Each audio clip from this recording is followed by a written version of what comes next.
Ma remarque est que beaucoup de personnes sont touchées par l'illusion de la nouveauté.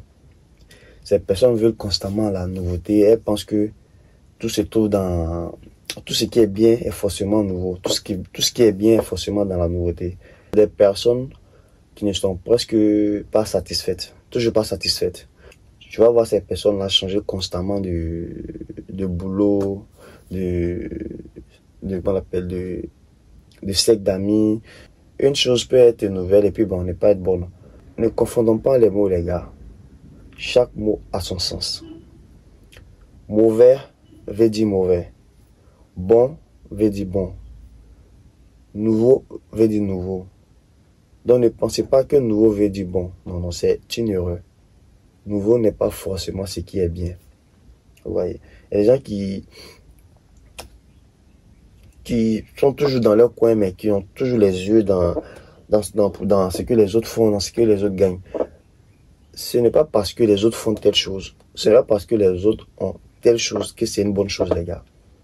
Et la plupart des personnes, là, quand elles courent derrière cette chose nouvelle-là, quand elles l'obtiennent, elles se rendent compte que c'est pareil, c'est la même chose comme ce qu'elle avait, où il n'y a rien d'extraordinaire. Mais le problème est que elle ne tire pas des leçons, elle continue comme ça. C'est-à-dire, toutefois qu'il y a une nouvelle chose, toutefois qu'il y a une nouvelle amitié, elle pense que l'ancien ami n'était pas peut-être bien.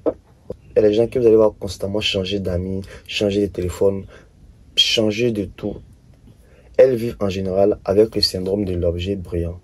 Ne courez pas derrière tout ce qui est nouveau. Posez-vous d'abord la question, est-ce que c'est bien ou pas? Ce que je veux là, est-ce que c'est dans mes objectifs? Est-ce que ça va m'apporter quelque chose? Ne courez pas dans tous les sens et ne pensez pas que voilà, le bonheur ou ce qui est bien se trouve forcément ailleurs ou dans ce qui arrive, les gars.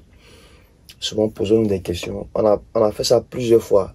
Voilà, penser que ce qui est nouveau, penser que le prochain, penser que telle chose qu'on ne possède pas est bien que l'autre. Et quand on rentre en possession de cette chose-là, on se rend compte que c'était pas vraiment ce qu'on pensait, c'était vraiment une illusion. Souvent, il faut se poser la question de savoir à quel niveau se trouve le problème. Voilà, souvent, le problème n'est pas de changer une chose. Faites bien vos analyses avant d'agir, les gars.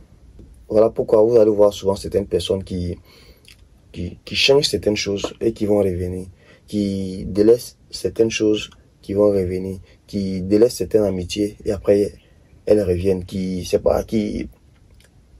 constamment dans ce truc-là, dans ce mouvement-là. Souvent, il faut se poser aussi la question de savoir si c'est vraiment nous le problème. Soyons lucides dans nos choix. Comme on le dit, tout ce qui brille n'est pas de l'or. Tout ce qui brille n'est pas de l'or. Donc faisons attention, ne courons pas dans tous les sens.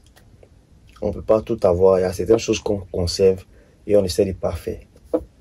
Dans cette vie-là, on ne peut pas tout avoir. Et le bonheur n'est pas forcément avec les autres. Le bonheur n'est pas forcément chez les autres. Souvent, le bonheur, il est avec nous. Mais croyez-moi, tout ne peut pas être parfait comme vous le voulez. Il y a certaines choses, il faut donner beaucoup d'efforts. Il y a certaines choses qu'on doit faire évoluer vraiment pour les rendre comme on veut, les gars. Vous voyez. Bon, là, je file à la salle de sport, les gars. On se dit à bientôt. Ciao, ciao.